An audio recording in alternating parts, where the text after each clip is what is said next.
Food security in Asia-Pacific region has been deteriorating in recent years, not only because of the pandemic, but also due to many other factors such as climate change that lead to a loss of natural resources production and productivity, and the immediate impact of the war resulting in critical price rises. Thailand is not doing too badly, and the country is on the right track in handling the issue of food security, according to a United Nations expert. He said the steps Thailand has been taking through the pandemic are good, and it should continue doing this, but the country needs to be watchful.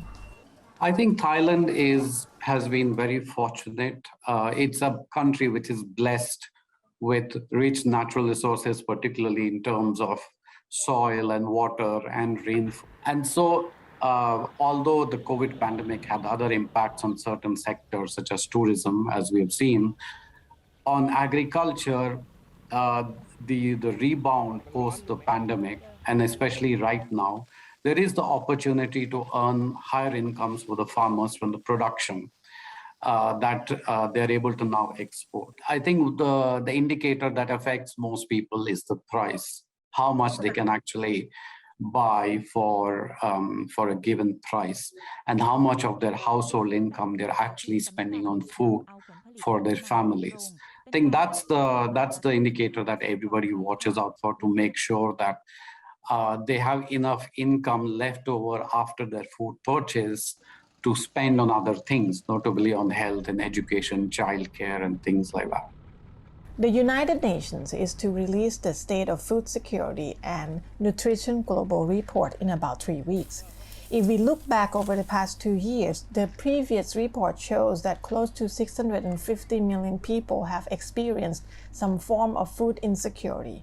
Nearly 335 million of those are malnourished. The pandemic itself probably has resulted in more than 150 million people going into poverty.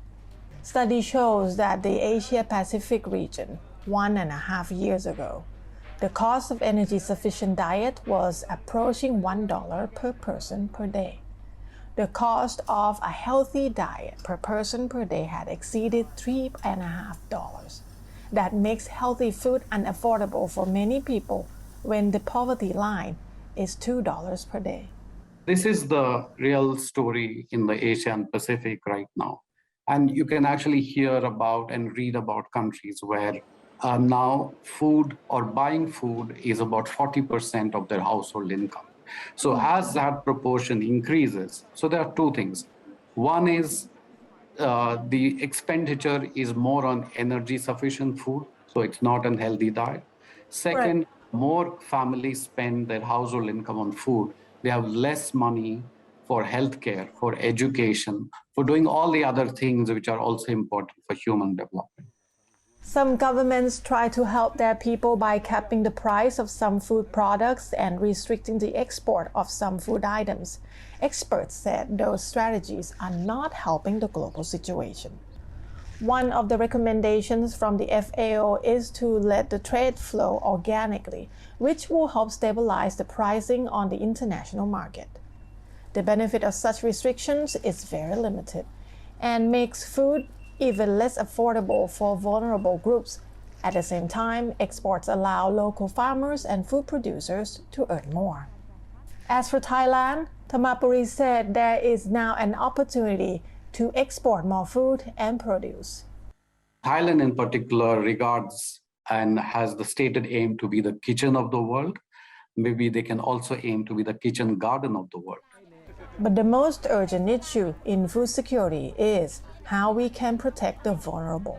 Well, I think the most important thing is one is to protect the vulnerable populations, to have social protection measures, to have social safety nets, to ensure that no one is left behind, so no one goes hungry, and everybody has access to safe and affordable food. The second is to use this current situation as an opportunity to change our food systems, so our agri-food systems, how we produce, so that we have to plan for a future where we have to produce more food using fewer natural resources, and at the same time assuring income for all those who are involved. In terms of support to vulnerable groups, we always recommend, and Thailand has been very good at this, is to invest more in social protection programs, more in direct benefits transfer, in cash transfers, so that those who are vulnerable and are